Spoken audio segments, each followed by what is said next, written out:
हाँ बच्चों, पिछली क्लास के बाद आज नेक्स्ट क्लास में हम पढ़ेंगे अभाज्य गुणनखंड। तो किसी भी प्राकृत संख्या को उसके अभाज्य गुणनखंड के रूप में लिख सकते हैं। जैसे कि हमारा है 2। अब 2 को हम क्या लिखेंगे? 2 गुणे 1, ठीक है। इसी तरीके से हम 4 को भी लिख सकते हैं 2 गुणे 2, ठीक। इसी तरीके से हम और संख्याओं को भी गुणनखंड के रूप में लिख सकते हैं। तो अब नेक्स्ट चैप्टर जो हमारा है वो प्रश्नावली जो है 1.2, इसमें जो है देखिए ध्यान से, इसमें हमें अभाज्य गुणनखंड के गुणनफल के रूप में संख्याओं को व्यक्त करना है। इसका पहला क्वेश्चन है निम्नलिखित संख्याओं को अभाज्य गुणनखंड के गुणनफल के रूप में व्यक्त कीजिए। तो पहला है इसका 140, ठीक। तो अब इसको अभाज्य गुणन, पहला क्वेश्चन है हमारा 140, इसको अभाज्य गुणनखंड के रूप में लिखना है। तो हमने देखा कि इसको लिखने के लिए जो है हम इसका लघुत्तम समापवर्तक लेंगे 140। सबसे पहले इसको छोटी से छोटी संख्या से डिवाइड करते हैं।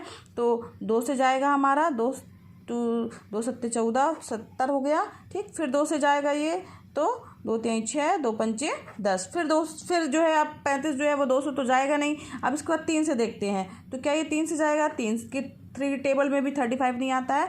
तो अब नेक्स्ट देखते हैं 5 से जाएगा 5 सत्ते 35, ठीक है। और ये 7 1 का 7, ठीक। ये इसके गुणनखंड हो गए। और इसको अगर हम अभाज्य गुणनखंड के रूप में लिखेंगे तो 140 को अभाज्य गुणनखंड के रूप में लिखेंगे तो ये क्या आ जाएगा? 2 गुणे 2 गुणे 5 गुणे 7, ठीक। 2 गुणे 2 गुणे 5 गुणे 7 बराबर हो गया 140। तो अब इसको घातों के रूप में लिखेंगे तो 2 कितनी बार आया हमारा? 2। 5 कितनी बार आया है? 1। और 7 कितनी बार आया है? 1। तो ये हमारा 140 जो है वो उसको अभाज्य गुणनखंड के रूप में कैसे लिखेंगे? 140 बराबर 2 to the power 2 multiplied by 5 to the power 1 multiplied to the 7 to the power 1, ठीक है। ये हमारा अभाज्य गुणनखंड हो गया। इसी तरीके से इसका देखिए दूसरा क्वेश्चन है 156, ठीक। 156 ये आपको होमवर्क है। 156 ये आप होमवर्क के रूप में कीजिएगा, ठीक। और ये भी होमवर्क के रूप में कीजिएगा। मैं ये चौथा वाला जो है एक बार और आपको बता दे रही हूँ समझने के लिए। 5005, ठीक है। तो अब इसमें 5005, इसके लिए हम क्या करेंगे? लघुत्तम समापवर्तक निकालेंगे 5005 का। देखेंगे छोटी से छोटी संख्या जिससे वो विभाजित है, तो 5 से ये जाएगा भागफल, 5 एकम 5, 0 0, 5 एकम 5, ठीक। फिर इसके बाद हम देखेंगे किस संख्या से जाएगा, तो ये 7 से जाएगा। तो 7 एकम 7, 3 बचा, तो 7 चौक 28 बचा 2 और 7 त्रिक 21। फिर ये किससे जाएगा? तो ये 11 के टेबल में आता है। 11 एकम 11, 11 तिहाई 33, फिर ये 13 एकम 13, ठीक। तो अब इसको हम गुणनखंड के रूप में लिखेंगे तो कैसे लिखेंगे? 5005 बराबर हो जाएगा हमारा 5 गुणे 7 गुणे 11 गुणे 13, ठीक है। तो ये अभाज्य गुणनखंड के रूप में हम इसे हमने लिखा है 5 गुणे 7 गुणे 11 गुणे 13। ये इसके क्या हो गए? हमारे अभाज्य गुणनखंड हो गए। तो आंसर भी आप चाहे तो अलग से लिख सकते हैं। अतः 5005 को अभाज्य गुणनखंडों के गुणनफल के रूप में 5 गुणे 7 गुणे 11 गुणे 13 से लिख सकते हैं।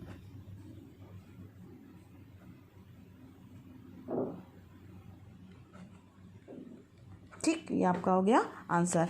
इसी तरीके से आपका इसका 5वां क्वेश्चन है 7429 और दूसरा क्वेश्चन है 156 और तीसरा क्वेश्चन है 3825।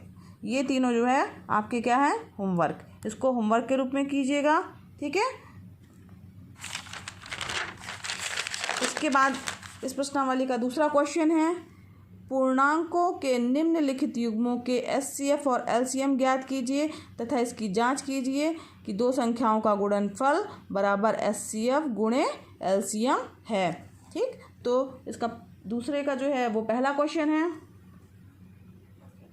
26 और 91। ठीक, इसका हमें जो है एचसीएफ और एलसीएम ज्ञात करना है और उसके बाद उसको देखना है हमें कि दोनों संख्याओं का गुणनफल जो है वो एचसीएफ और एलसीएम जो है के गुणनफल के बराबर है कि नहीं। तो इसके लिए हम क्या करेंगे, पहली हमारी संख्या क्या है 26, इसका हम लघुत्तम समावर्तक निकालेंगे। 2 से जाएगा, 2 एकम 2, 2 तिहाई 6, फिर 13 का एकम 13 आ गया। ठीक है, फिर इसका 91 है हमारा, तो इसको भी देखेंगे किससे जाएगा, 7 से जाएगा। ये 7 एकम 7, 7 त्रिक 21, फिर ये 13 से जाएगा, 13 एकम 13। ठीक, तो अब इनको हम अगर लिखेंगे गुणनखंड के रूप में तो कैसे लिखेंगे, 26 बराबर हो जाएगा 2 गुणे 13 और 91 को लिखेंगे 7 गुणे 13। ठीक है, तो इसमें इनका एलसीएम क्या आ जाएगा, एलसीएम बराबर क्या आ जाएगा इनका 2 गुणे 7 गुणे 13। जो दोनों में शामिल है उसको केवल एक बार लिखा जाता है। ये हमारा जो है ये दोनों में क्या शामिल है, 13 जो है वो दोनों में शामिल है, इसलिए इसे हमने एक बार लिखा है। ठीक है, तो ये हमारा एलसीएम आ गया और एचसीएफ क्या आएगा, एचसीएफ बराबर आ जाएगा जो दोनों संख्याओं में शामिल है, तो 13 जो है वो दोनों में शामिल है, इसलिए एचसीएफ कितना आ गया इसका 13। अब हमें इसका एलसीएम भी ज्ञात हो गया है और एचसीएफ भी ज्ञात हो गया है। इसकी अब हमें इसकी जांच करनी है कि दोनों संख्याओं का गुणनफल जो है वो एचसीएफ और एलसीएम के गुणनफल के बराबर है कि नहीं। अब इसका जांच करने के लिए अतः एचसीएफ मल्टीप्लाइड बाई एलसीएम। ठीक है, तो इसका एचसीएफ कितना आया है 13। ठीक, एचसीएफ के बाद फिर एलसीएम कितना आया है 2 गुणे 7 गुणे 13। और जब हम इसका मल्टीप्लाई करेंगे तो कितना आ जाएगा 13 गुणे 7 दूनी 14, 14 गुणे 13 इक्वल टू क्या गया 182। तो 182 बराबर कितना आ जाएगा, इसका मल्टीप्लाई करेंगे 13 दूनी 26 की 6, हाथ की आई 2। ठीक, और ये 2 3। ठीक, ये कुल मिला के आ गया 2366। अब दोनों संख्याओं का गुणा करेंगे हम,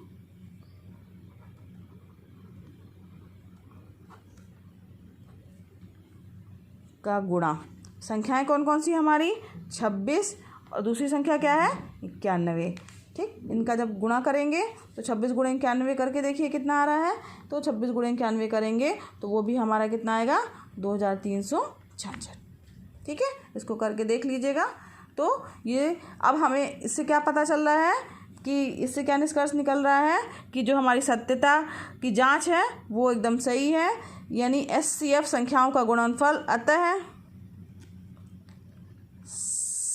संख्याओं का गुणनफल बराबर है एचसीएफ गुणे एलसीएम। ठीक है, संख्याओं के एचसीएफ और एलसीएम के गुणनफल के बराबर है।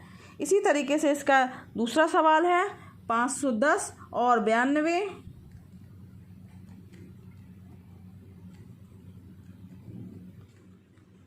इसे आपको करना है और इसी का तीसरा है 336 और 54। ठीक है, ये दोनों सवाल जो हैं वो आपके क्या है होमवर्क हैं, इसको करके आप भेजिएगा। ठीक, धन्यवाद।